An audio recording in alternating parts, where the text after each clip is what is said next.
Hey, good morning, everybody. I think that most participants probably have managed to join by now, so I suggest that we start. Very welcome to this eighth EPRC webinar and the second for this autumn semester. My name is Fabian Gahl, and I'm an associate researcher at EPRC and also a researcher at the Auvergne-Rhône-Alpes region and the University of Rennes in France. We are delighted to be able to welcome you in this webinar today and hopefully also in future webinars that we are going to organize. Today, we welcome our presenter, Maria-Varinia Michalun from the OECD, and she will discuss administrative capacity building and trust. Now, if you're somewhat familiar with the OECD's work, then you've certainly come across their work on territorial divides and trust in government, and you will all have probably also come across their excellent work on administrative capacity. Now, I'm really excited that Varinia in her presentation today will bring together these two concepts to explore how they are linked. The presentation today will last about 30 minutes, followed by short discussions, and in the remaining time, we will open the floor for discussions, questions, and comments from the audience. If you would like to make an intervention, please use the Zoom raise a hand function, or feel free to use the chat function as well. After the presentation, we will address these in the question and answer part. Before introducing our speaker, I would just like to inform you that this meeting is being recorded, which means that you and your colleagues have the opportunity to follow the meeting at a later stage. The recording will then be made available on our YouTube channel and shared with you via email. We would also like to encourage you to use social media to share your thoughts on the webinar.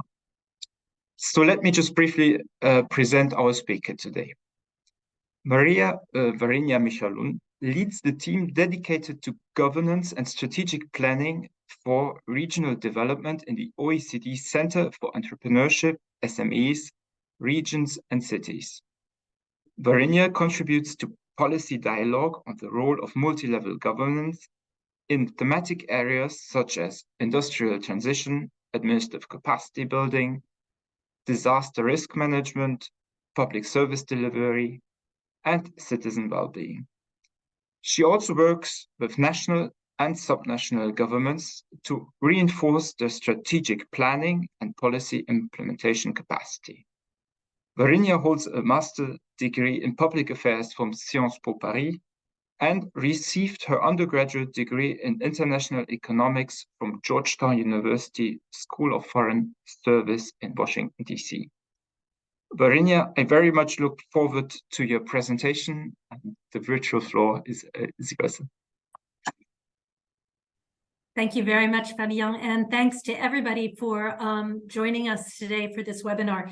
Right before I put up my slides, I want to say that you are actually hearing something new. We have not necessarily in the past put this notion of territorial divides of trust in government and administrative capacity building together. So it's a little bit experimental, and I'd be very, very eager to hear your remarks or any questions that you may have at the end of this presentation. So let me do the gymnastics of screen sharing, because I'm never sure how it's going to work. And I assume that everyone can see the presentation, correct? Yes, good. Okay, so let's get going. So first, I do want to thank again all of you for being here, and also John Batchelor and his team at the EPRC, especially Liliana and Fabian and Marina for their putting this webinar together. What I'd like to do in the next 30 minutes or so is share with you some of the findings that we have identified regarding territorial divides in trust in government, and then taking a look at what is the role for administrative capacity building in helping to bridge these divides.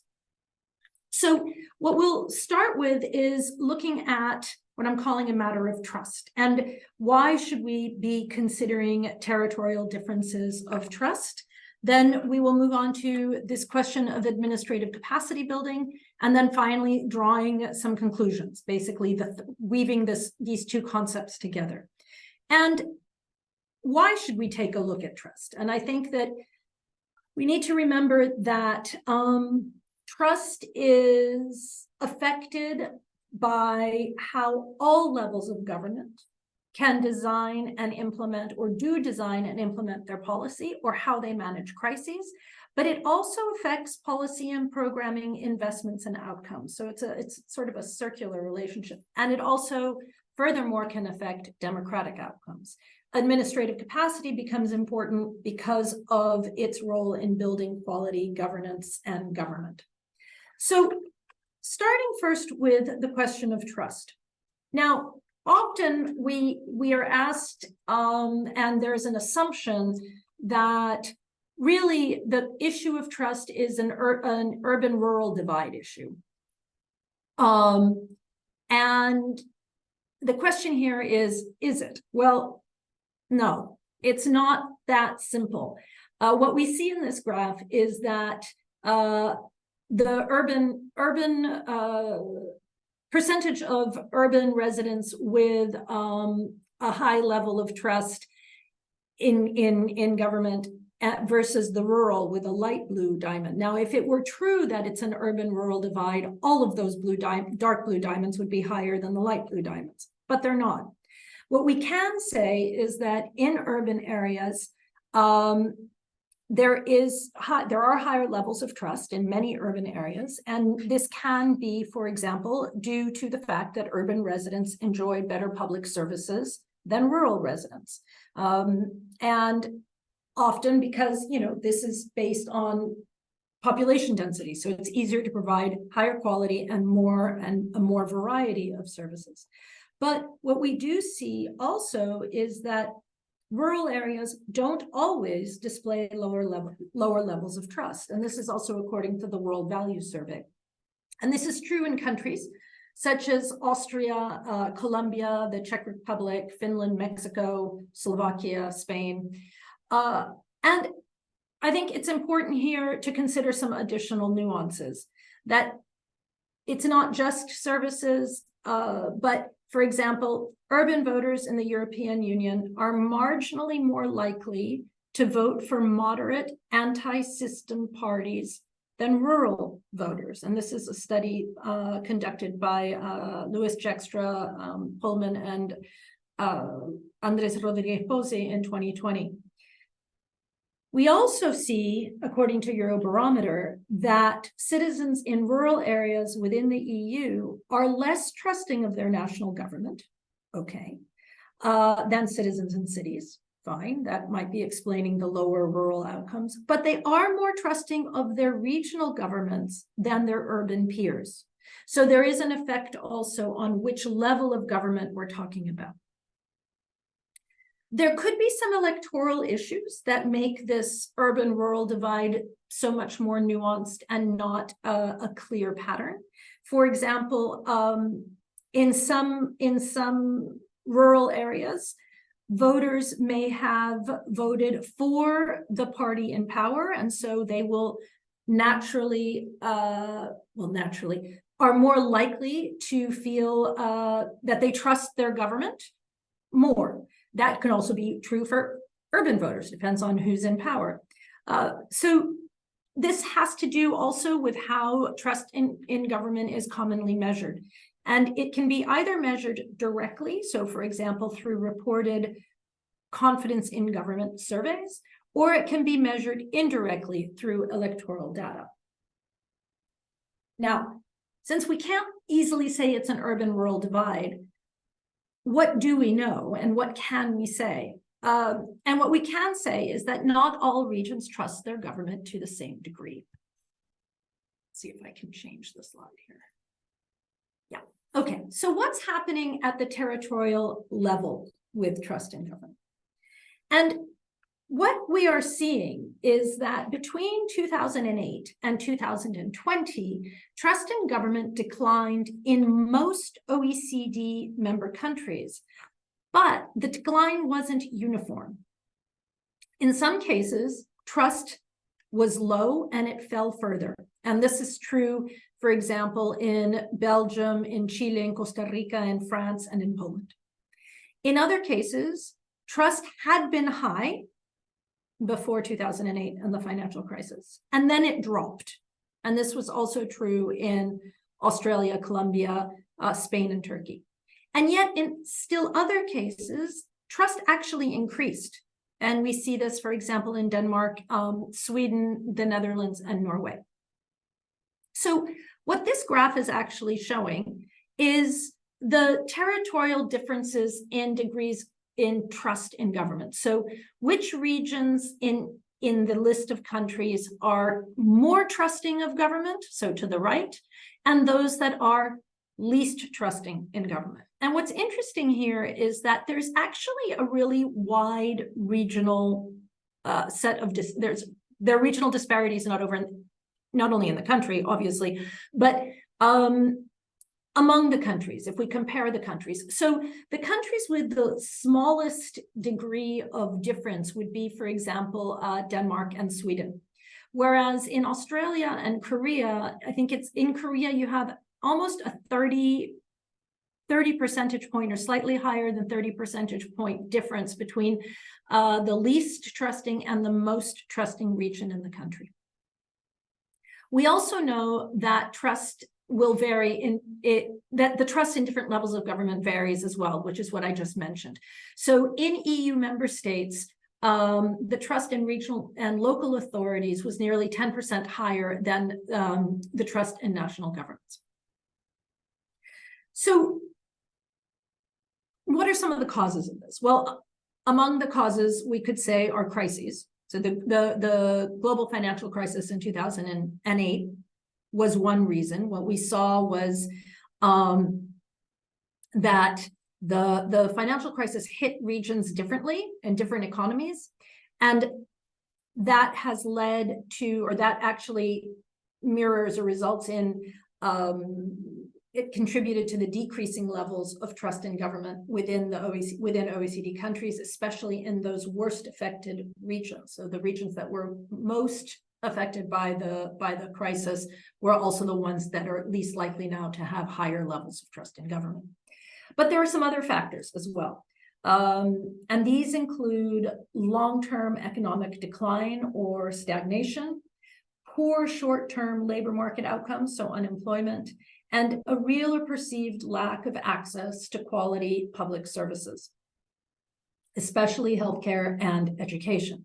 So if we want to say this in a positive way, if policymakers want to focus on supporting or boosting regional levels of trust in government, one way to do so is by developing and implementing policies to improve local public services, to boost employment, and to improve long-term economic growth. This clearly takes time. I think one of the things that remains a question in this is what are some of the other factors that contribute to trust? So, and how do they interact with each other? So, for example, cultural factors or cultural anxiety, feeling ignored at the expense of other groups. What is the quality of the government services and government effectiveness, and how does this affect trust in government as well as access to and use of infrastructure. So now let's take a quick look at these three factors in a bit more detail. So if we look at long-term regional economic performance, the lack of economic dynamism and economic opportunities appears to be one of the factors in generating sort of geographically concentrated discontent. So this geography of discontent argument, and that is a contributor to the trust in government. And this is indicated by strong territorial distribution of votes for anti-political parties in Europe. And there are studies that are suggesting that territories with lower levels of government trust are primarily comparatively wealthy areas that have been in long-term economic decline. Sometimes in this group, we may see regions in industrial transition here, and also middle-income regions that haven't been able to sustain their economic growth. This usually includes rural areas and also small-sized or medium-sized cities. The second point about short-term economic shocks, this really focuses a lot on employment and employment opportunities. In the EU, for example, changes in regional unemployment rates between 2008 and 2014 had an effect on decreasing trust in national parliaments and also increasing votes for anti-system parties. What some studies were showing is that a drop in employment, so an unemployment increase of 5 percentage points, was associated with a drop of 3.7 percentage points in trust towards a country's national parliament. So as unemployment was increasing, people were in that region, people were trusting their parliaments less. In the US, so moving outside of Europe, in the US, voters in local communities that have seen significant declines in employment within manufacturing sectors have also tended to shift towards anti-establishment candidates. So dynamic labor markets and high-quality jobs that can support a skilled workforce, can boost productivity, and can foster real wage growth are probably more prone towards supporting and building trust in government. In the meantime, though, long-term structural long-term structural unemployment can dampen wage growth. So it'll tap down wage growth, can discourage labor force participation, and can discourage people from upskilling or reskilling, which will affect quality of life and satisfaction, and can affect or could potentially affect trust in government. But that also needs further study. The third point is what we have down as government responsiveness. And so it's government responsiveness to communities and to services. So dissatisfaction with local public services and or a lack of government responsiveness, people feeling that they are not being heard or that they are being ignored, can lead to lower trust in government. So, for example, in Australia, focus groups of voters from regions with lower levels of political trust indicated that the biggest reason for this distrust was that they felt that policymakers didn't consider their locality's needs. In the EU, key forces of growing rural discontent or distrust in government appears to be related to dissatisfaction with public services, especially, as I mentioned before, education and healthcare on the one hand, and also on the state of the local economy in general. And finally, another point in this factor to support it is that in the US, a county's position on the urban-rural continuum seems to have been a significant predictor of voting patterns in the presidential elections between 2000 and 2020. But what's interesting is that these voting patterns were exactly reversed in rural counties that had significant recreational amenities and services. So there where the services were better and more accessible, the voting pattern was the opposite of what had been seen among their peers. Now, thinking about this from the perspective of a policymaker, some insights. There is a lot that we don't know about the territorial divides in trust in government and what is the motor or the force behind these. And in order to understand this, we need more qualitative and quantitative research, including investigating how the factors that affect trust can vary across population groups, can vary in different geographies, and can vary towards different institutions. In addition, it would be important to improve our understanding of how different public policies affect trust. So policies on education or public policies on healthcare affect trust at a regional level, and exploring these non-economic factors such as citizen engagement. So does more citizen participation lead to a feeling of more voice, which can then also affect these territorial variations on trust? Qualitatively, I think that there needs to be a better understanding for these non-economic factors. These are going to be harder to look at in a quantitative way. But what we do know, based on existing research, is that the quality of regional and local governance can help rebuild trust in government. And we have a paper that we put out that has not yet been published, but will be, on policy recommendations that may be able to help. And among these, they're listed below, is place-based regional development policies. And one of the reasons why we feel this can have a difference is that they do help address economic root causes of the differentials in trust in government. So place-based regional development policies can help with long-term economic decline. It can help with addressing factors behind regional unemployment, and they can be designed to help boost the delivery of public services.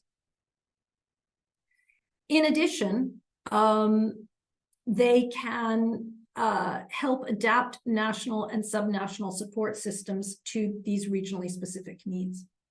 The second point is increasing the uptake of intermunicipal cooperation to support public service delivery. So our research suggests that intermunicipal cooperation can play a role in boosting public service quality or access in less densely populated areas. So let's say rural areas or medium and small sized cities, by strengthening the capacity of municipalities to provide these services. So pooling, cooperation and resource pooling among municipalities for the professional development of teacher training, or for professional development of teachers, for example, could also help facilitate quality education. In Spain, there's the grouped rural schools program that allows education providers across municipalities to share their resources, such as share teachers and instruction materials, or to jointly offer extracurricular activities and support the professional teaching community through regular cooperation and coordination. So the thing I think with education, and I'm just going to deviate or take a tangent for a minute, is that if you can address education issues and if you can build the quality of education, you are also probably going to be, in the long term, positively affecting your labor market outcomes and contributing to economic growth in a region rather than economic decline in a region. Intermunicipal cooperation can also help support the delivery of less complex services that are just as necessary, or they are complex but just as necessary, in a different category such as waste and water management. So this is one way to touch on that public service delivery lever. And finally, and this is going to take us into the next part of the presentation, is consolidating institutional and subnational capacity, including administrative capacity, will be valuable and can play into this, because if you strengthen the capacity of local public officials to help them design better policies, better programs, and invest better, then they are more likely to be designing and implementing activities or programming that's relevant to their population's needs. And it can sow the seeds for good quality governance. which in turn helps build trust in government. So let's take a look now at this question of administrative capacity, independently of trust, and we'll bring the two threads back together in the next section of the presentation. So why is administrative capacity and administrative capacity building important? Well, one reason is because it helps support better use of investment funds, and in the European context, especially cohesion policy funds. And this is really critical because cohesion policy funds provide the equivalent of an average of 14% of government capital investment to countries for regional development. Now, I really want to stress average because there's a significant difference between this 14% and the almost 90% in Portugal and almost 70% in Hungary and in Lithuania. And the amount of funds overall, the 500 billion of cohesion policy funds and over 700 billion in recovery and resilience facility funds is enormous. So ensuring that there is the proper capacity to manage these, to administer and manage and invest these funds properly is fundamental. A European Commission study in 2019 showed that a lot of EU member states really do use really depend much more on EU funds for cohesion, for, let's say, meeting cohesion policy targets and reducing regional disparities than they do their own national budgets. At the same time, the same report identified that European funds do stimulate national investment to support growth.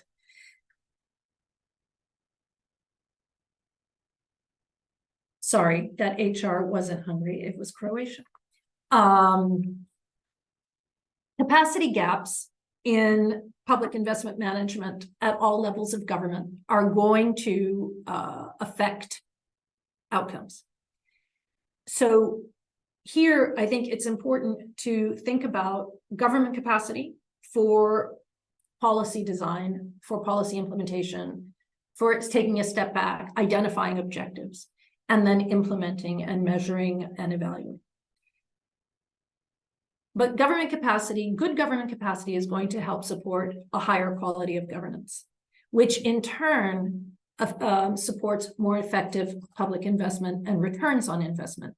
So some studies have been showing that it's possible to generate about 40% of savings on infrastructure projects when the project selection, delivery, and management processes are more effective, and especially of existing assets.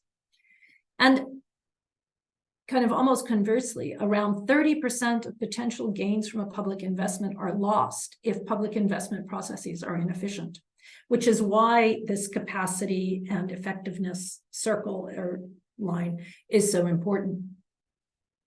But what we do notice, and in a survey that was conducted about subnational challenges to investment, in this case in infrastructure, is that while some of the largest challenges were almost outside of the control of subnational governments, so administrative procedures, red tape, and procurement, what we would consider framework conditions, there were other aspects that they could potentially influence, such as a lack of incentive to cooperate among different or across jurisdictions, a lack of long-term strategic planning capacity, insufficient involvement of civil society, and a lack of expertise. And a lot of this actually does link to building administrative capacity.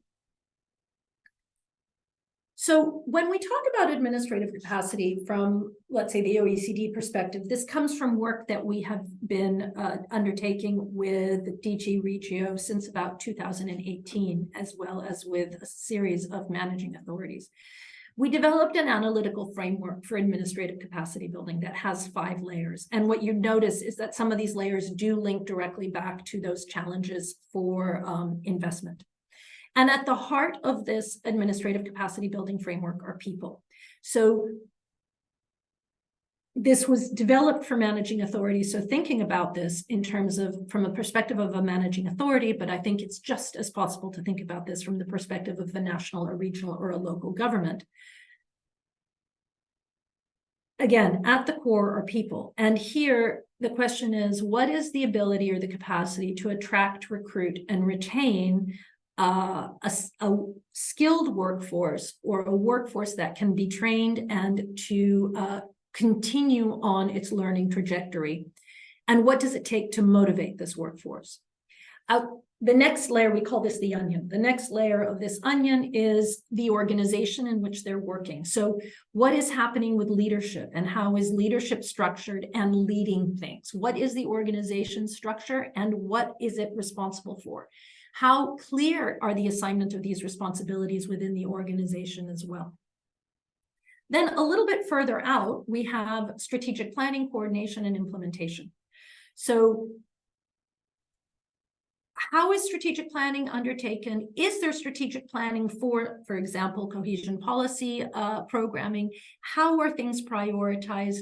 What is the coordination within the management and control system, if we're talking about managing authorities? Or what is the coordination between different levels of government and across sectors to make sure that investment is coherent and coordinated? What risk management mechanisms are in place, and how is performance evaluated? Then we talk about the beneficiaries, because really, no matter how good everything is between the people, the organization, and the strategic planning, and how much money there is to invest, if beneficiaries aren't supported and stakeholders aren't engaged, and there isn't capacity at this beneficiary level, you're not gonna get the full use of the funds. So here we talk about building beneficiary capacity, and for the project design, for example, and project implementation, but as well broader stakeholder engagement. And I think this is we're going to see an increasingly large call for stakeholder engagement in the planning process, especially for cohesion policy funds and cohesion policy in general. And finally, the framework conditions, which I mentioned earlier in the past slide, which are things like legislative and regulatory frameworks, procurement, financing frameworks, the multi-level governance framework, things that are beyond the ability for an individual or government or a managing authority to an individual government at the local level or a managing authority to really change. So we've looked at trust, we've looked at administrative capacity, and now how do these intersect? They intersect in a very non-linear way. And it's going to take a little bit of explanation, but hopefully just bear with me and it should become clear. I think the question is really, how do we use administrative capacity to address the factors that affect trust in government? It's not that administrative capacity itself is going to increase trust in government. It's that if we have strong administrative capacity that can help us better design and implement policies and funding opportunities, targeting areas or targeting those factors that affect trust, such as quality local services, labor market opportunities, and long-term economic growth, we have a potential and a greater potential to trigger or start triggering greater trust in government. So if we take examples of EU investment fund priorities, such as economic transformation and SME support, social inclusion, locally developed strategies, youth employment. These different priorities do trigger or do feed into turning the negative part of the factors that support regional levels of trust in government into the positive. So increasing labor market opportunities, generating longer term growth, and providing quality services. But how do we get from those investment priorities to these different factors, and how does administrative capacity play into this? Strong administrative capacity can help build the expertise necessary in the policy areas that are going to be relevant to the region or the sector, not the sector, excuse me. So, for example, in education, in healthcare, in transport, in digitalization, optimizing administrative structures to deliver services better. That can be internally, or that can be working with, for example, beneficiaries. Better developing effective development strategies. So while we know that cohesion policy and cohesion policy funds are definitely support regional development, there is room also to support more place-based place-specific longer-term strategies, and that stronger administrative capacity can help do this. Channeling resources to specific public service gaps is another way to do this, and identifying or targeting support to local SMEs can also help unlock growth potential. Here we have the idea of innovation, but we also have the idea of skills. And finally, encouraging policy innovation. Being more innovative in your policies, being more innovative in the programming can also help generate better outcomes, which then can support this notion of trust in these areas or in other areas as well. So just some considerations for policymakers moving forward. I think the first consideration is that the territorial dimension of trust in government really deserves more attention. I think it needs some additional research, but it also needs to be thought of when designing and implementing policies. I don't think policymakers really wonder if what they're doing is going to affect trust. Maybe they wonder if they have enough trust, but whether it will affect trust. And additional research will be able to help further clarify the factors that lie behind the geography of discontent, but also really trust in government and what policymakers can do to help address them. I think the second point is to position administrative capacity building in the broader context. So it's really more than training and guidance. It can be really instrumental to help transform how organizations, be they a managing authority, a national government, a local government, a regional government, how they perform, how they undertake their daily operations, how they think about the medium and long term, and how they implement their mandates. And so that can be done in a more let's say, quality manner that can help generate better outcomes that can also help lead to stronger trust results and respond to citizens' needs. And finally, this notion of stakeholder engagement and communication, I think they are at the core of capacity building, and they are at the core of trust. And I really believe that we're going to be hearing more and more of this. Policymakers and more demand from citizens to be involved. Policymakers are going to need to also position administrative capacity building in this broader context for reducing regional disparities and working with citizens to do so. I think that there are a lot of different tools that can be used to strengthen administrative capacity and build stronger trust, and stakeholder engagement and better communication is one of the ways, or one of the key ways to do this. Just a quick note on some of the work that we've been doing. I mentioned that we have a paper on Repairing Territorial Divides of Trust in Government, which is what this presentation is based on. It has not yet been published, but we hope to publish it in the first part of next year. And also here you have the publications that we have been undertaking on administrative capacity building, including a self-assessment instrument for managing authorities. And we are just launching with DG Regio a new pilot project to work with managing authorities to build beneficiary capacity for EU fund implementation, as well as building a network of managing authority managers. So with that, I would like to just leave you with a list of references so you know that this wasn't all made up. And thank you very, very much for your attention. And I'm looking forward to answering any questions that anyone may have.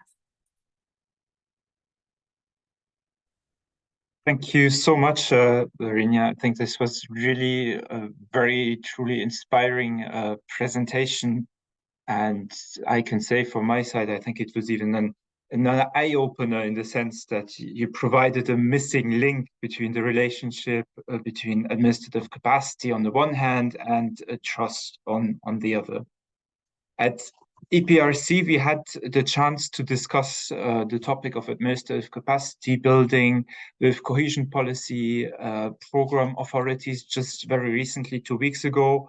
And we've seen in the context of these discussions that the administrative capacity building is really something that is circular. It is ongoing all the time as the implementation context is also evolutionary. It is changing, be that through the socioeconomic context that is changing or through new rules and procedures which are being put in place. So administrative capacity building really needs to adapt to these new contexts and be in a circular way meet the new challenges as they arise. We've also discussed during that IQNet meeting that administrative capacity building is really a very broad concept involving a whole ecosystem, the whole implementation ecosystem, not just the program authorities, but as you mentioned, the beneficiaries, stakeholders, and so on and so forth. And I think that your presentation today really complemented that work that we've been doing in the sense that it allows us to help see the bigger picture and understand the objectives of administrative capacity building, not just in terms of improving the implementation of cohesion policy, but also as a potential contribution to citizens' trust in public administration and governance. So really, thank you very much for these insights. Now, you've kindly agreed to take questions from the audience. And so if you do have any questions, don't hesitate to raise your hand or put them in the chat. I'll take the advantage as the moderator of the session to ask a question myself. And my question would be following up on the link that you established. So I understand that the link between the two concepts of administrative capacity and trust is not linear and maybe not direct. But I was wondering that the administrative capacity and trust are always linked. Are they always appearing together? Or can you imagine a situation in which one occurs without the other? What would your thoughts be on that?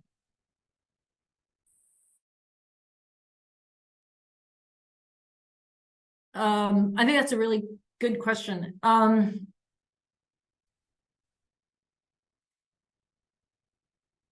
First, right off the bat, I can't think of a moment where they appear obviously appear side by side, but I also can't think of why they wouldn't, in that if administrative capacity, well, they may not be linked or may not appear when you don't have quality governance or quality government. So, and maybe one of the reasons why there is a lack of trust in a particular region is that the quality of let's say the quality of governance and government is low, and part of the reason is because you have administrations that lack capacity. It could be a lack of human resources. It could be a lack of skills. It could be a lack of expertise. And that with time, and I think time is critical here, if that place or that managing authority, for example, could build its capacity and get better at the work it's supposed to be doing, potentially then you do start seeing the link. So I think that whether it's good or bad, there's probably some sort of feedback loop there. Again, this is something that we would need to study more. But my impression would be if you don't have good administrative capacity, you probably are not having very good outcomes in your overall government and governance situation, which will then affect how citizens feel that their government is doing their job. I don't know if that answered the question, but again, it's not linear. I think it's very indirect, but you can see something. Oh, that's certainly very clear. Thank you. Thank you very much. I see that we do have a question from the floor. So Romain Pasquier is wondering about the definition of trust and whether there are differences between social and political trust. I don't know if Romain, you wanted to elaborate on this, or if this is sufficiently clear for Maria-Varinia to respond. I would appreciate a little bit of an elaboration. I don't know if Romain wants to join us. Yes, I'm here. Yes. Hi. Hi. Thank you very much for your presentation. No, I think that in social sciences, the question of trust is a very big question. So we have works on individual trust. We have works on social trust. We have works on political trust. So what is your angle in this perspective? Thank you very much. Welcome. I think it really has to do with the way we've been defining trust at the OECD is a person's belief that another person or institution is going to act consistently with their expectations of positive behavior. So it has to do with, I think, more an individual's expectations about the institutions around them. Okay, thank you very much. Good, you're welcome. I hope that helped.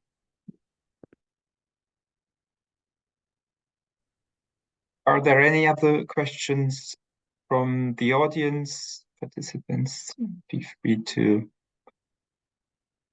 intervene, ask your questions. I see, Rona, you have a question? Hi, yes, thanks very much for your presentation. You kind of stressed the importance of stakeholder engagement and beneficiary capacity, especially in the context of implementation of EU funds, cohesion policy in particular. Could you say any more about the pilot project that you mentioned with DG Regio and what the priorities are that you see for building beneficiary capacity? Sure. I'd be happy to. We're very excited about this project. One of the things that had come up in the work that we've been doing with DG Regio and the managing authorities was initially, it was actually really interesting. Initially, a lot of times managing authorities kept saying, well, the problem is the beneficiaries. You know, if the beneficiaries could, then we wouldn't have this problem. And we brought beneficiaries into that discussion, and the beneficiaries had a moment in the spotlight to say, well, you know, it's not just us. And they were very grateful for that. And as we kept on working with the managing authorities over time, we realized that indeed, sometimes the managing authorities themselves didn't quite know what the beneficiaries needed or how to work with the beneficiaries in a way that was most relevant and appropriate to the beneficiaries, because they hadn't ever really taken the time to ask them. And at the same time, often the beneficiaries themselves didn't understand consultative processes. They weren't used to them, or they felt that it was really not valuable. So as part of the overall work we've been doing, we've designed this project to work with the managing authorities to help them better identify, to help them build the capacity of the beneficiaries based on the needs that they and the beneficiaries together will identify for that either sector or region or operating program. But we're working with 6 different managing authorities, ranging from national level to regional level to an interreg managing authority, because our aim is to be able to really learn from these managing authorities and have the managing authorities learn from each other about how to best help their beneficiaries. So then we can build that out and spread it out more broadly among member states, because I don't think this is a problem that's just for certain types of managing authorities. I think it's a problem across the board.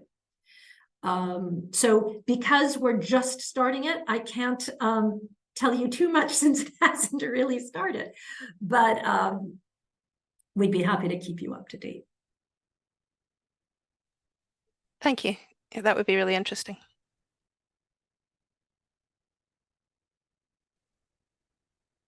Are there any other questions in the audience? I see Christian has you have your hand up, please. So thank you, Maria. This was a very interesting presentation, and probably a lot of the colleagues at the EPRC would agree. And a lot of people, of course, John and Carlos and Martin have worked on administrative capacity for many years now, and we all have like similar interests and understandings. So probably coming back again to the issue of trust, I do see the link. It's very important, and it's definitely worthwhile looking at it and investigating it. But as Romain has emphasized, I think it's a bit important to define what trust is, because it's definitely the dependent variable there, but how you define it will affect your overall outcomes and how you measure it, right? Second, it's kind of this interaction between the different layers within the administrative capacity. And I did see the administrative capacity building methodology for the roadmaps for different managing authorities and intermediate bodies, and it's very useful. Probably I suspect there's a lot of interaction between the different layers, as you said, as you tried to point out in your last slides, between the administrative capacity on the one hand as a moderating factor and trust. So it will be interesting to see how that goes. But probably, so these were 2 very general comments. My question is, how to deal with administrative capacity building a bit more innovatively? We know all these problems. We know all these potential correlations, relationships. How could you suggest a more innovative approach towards capacity building? I think, thank you. That's a very good question.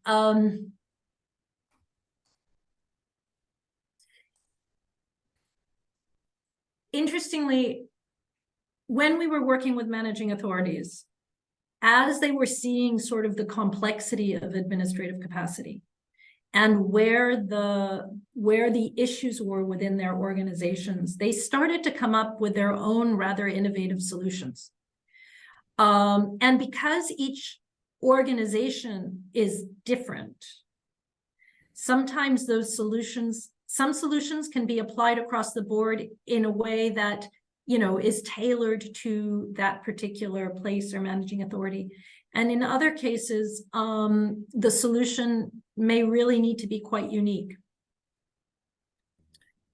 Right now, I think some of our research is focusing a lot on experimental governance methods and techniques. And your question is making me wonder, is there room for some experimentation in administrative capacity building within a managing authority to try something new, to either try a new structure, not necessarily, I mean, they're not going to be able to change, you know, the monitoring and control system entirely, but could they change how they do something? I know that the Greek managing authority, that we were working with originally in this project, really worked at, you know, building teams for administrative capacity building within their organization. And the teams were not led by the upper management of the managing authority. They were technical teams that were there to help change the culture of the managing authority to really take administrative capacity more on board and to try to integrate all of those different layers. I don't have a single answer to the question. I think it's a really good question. I think that one of the problems with being more innovative with administrative capacity building is sort of inherent to management and control systems and cohesion policy funds and programming in general. It's not terribly innovative sometimes. There's not enough room to try to do things differently. And so if that's not already in the culture of the managing authority, they may not think about doing things differently for themselves as well. I know that sounds very psychological, but I think that there's some activity there that needs to be looked at. Mm-hmm. Does that make sense? Yeah, definitely. It's and probably, you know, we a lot of us looking at this issue would agree to that, because yeah, the framework is more or less provided from Brussels, so they have to enact within that framework, and sometimes maybe they own it or get into it too much and they don't use a different approach. Yeah, they become very risk adverse. I mean, beneficiaries are risk adverse, they're risk adverse in how they manage the funds, and I think then they become risk adverse in how they operate as well. Mm-hmm.